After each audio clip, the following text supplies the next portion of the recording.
It's the Weekend Board Games, CozyCon 2026 edition. Welcome to Tubbs Plays Games. My name is Tubbs. I play games. I like games, and so I talk about games. And this is the Weekend Board Games, our weekly recap of all of the games that I played last week. Why is this the CozyCon 2026 edition? Well, I just got back from my board game group's annual little con where we all go to an Airbnb and play games for 4 days. So all the games that I will be talking about were played over the past 4 days. Over this past weekend. So before we get into that, if you are watching this on TikTok, YouTube, or Instagram, please go to the other two and check out at least a minute of the video. Helps everybody else see it, helps everybody find it, and like, what would life be without content? Also, if you play board games on Board Game Arena, so do I. And my name is J.R. Tubbs on there. If you'd like to play some games, we should totally do that. A little bit sore throat, so I don't think I'm sick necessarily, but maybe a little scratchy. Anyway, let's get into the games. We kicked off the night playing Torchlit. Torchlit is from All Play Games, and it is a trick taker where you are making a bid at the beginning of the round of how many tricks. I want to say how many tricks you're going to take, but it's not how many tricks you're going to take. It's just where you're going to end up on this track, and you can end up on that track by either winning the trick or by matching the card played that wins the trick, matching the number. Kind of interesting. A little long, but kind of interesting. I would like to give it another look. Speaking of long, we went into the longest game of Obsession I've ever played. Obsession is from Kayenta Games, and I love this game. First of all, don't get it twisted. This is a game where you play in Edwardian England, trying to make your estate as attractive as possible to the Fairchild family, I guess, in hopes that Mr. or Mrs. Fairchild will come and join you for a weekend.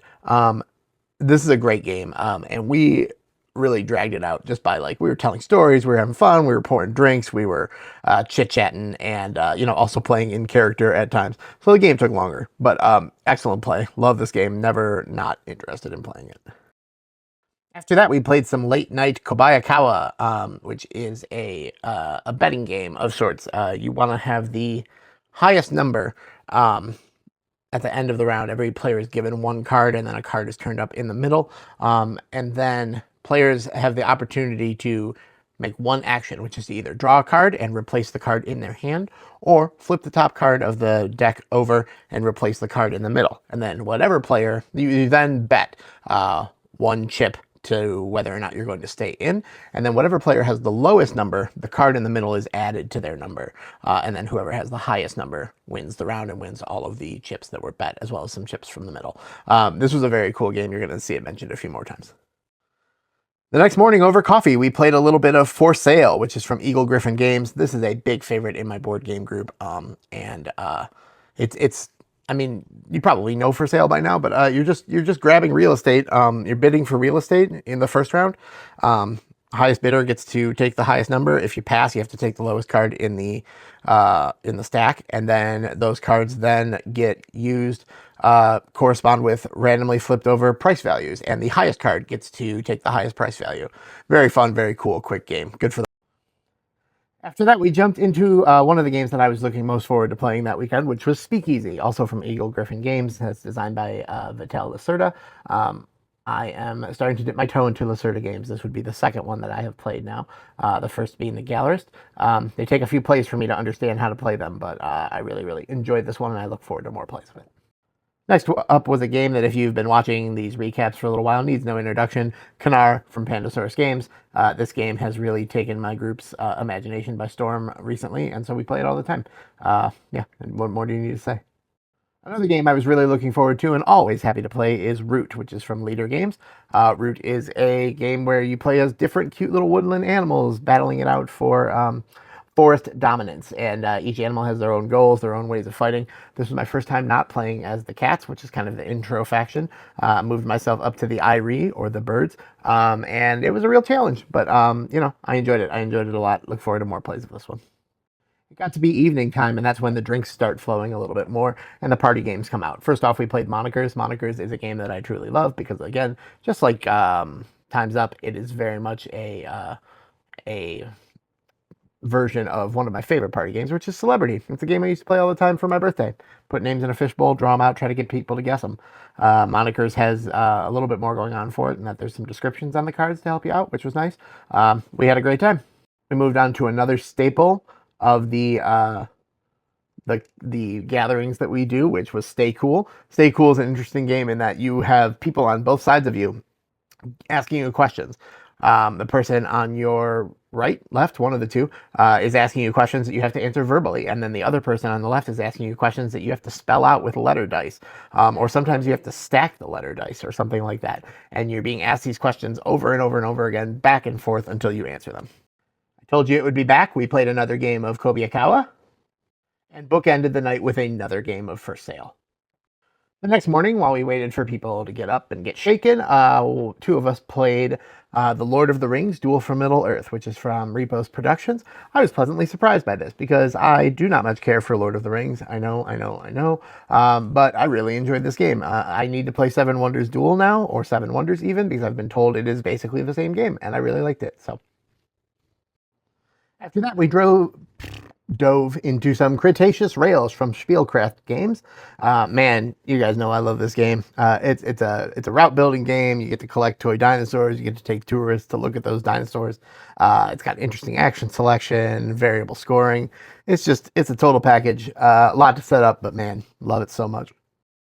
We cracked into a game that I just won in a giveaway from Sarah Always Loses on Instagram. Come Sail Away, which is this cool Mancala game where you're drawing meeples of different colors based on the cards that you draw, and then you have to place them on a cruise ship to fulfill different patterns and different conditions on cards.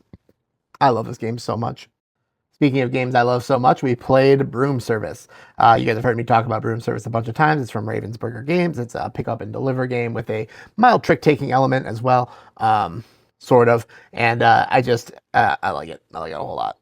Got to have my second play of Railways of the Lost Atlas, which is a 18xx game of sorts, and I struggled. I struggled a lot. I tried my best, but I struggled.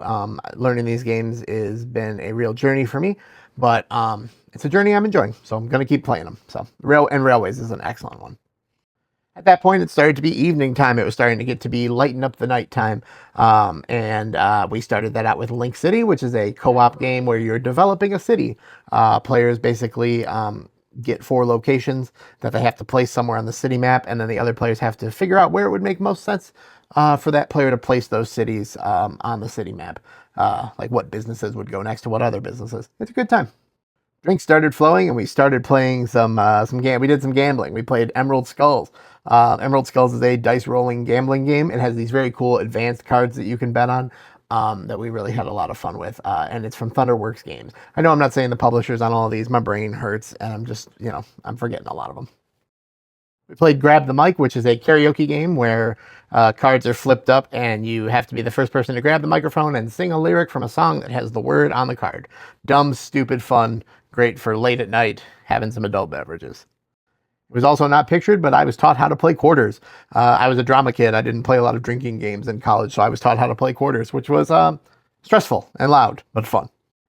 And then it was time to go back home, but that doesn't mean games stop. My son and I cracked into a game that I just got a copy of to review called Pyrotechnics, and I won't say too much about it because the review is going to come out on Friday, so stay tuned for that. Yes, I'm in a different place in my house now. My tripod died. But the last thing that we need to do, because that was all the games we played this week, is announce the Ultimate Game of the Week. For those that don't know, Game of the Week is a hashtag that I run on Instagram. People in the Instagram board game community throughout the week will post the best game that they played that week. I collect all those results, and on Monday, I post them all on my stories, and the community votes for their top 3, and whatever game gets the most votes is the winner. Congratulations this week to Ultimate Game of the Week winner, a real classic, Azul. And that was suggested or nominated by Game Night Nuggets. So if you'd like to join us in nominating games, just hit me up on Instagram and I will add you to our nominators group chat. So that would be cool. And there you go. Stay tuned for the review of Pyrotechnics coming up this Friday. And beyond that, that's all we have for this week. My name is Tubbs, and this has been Tubbs Plays Games. Bye.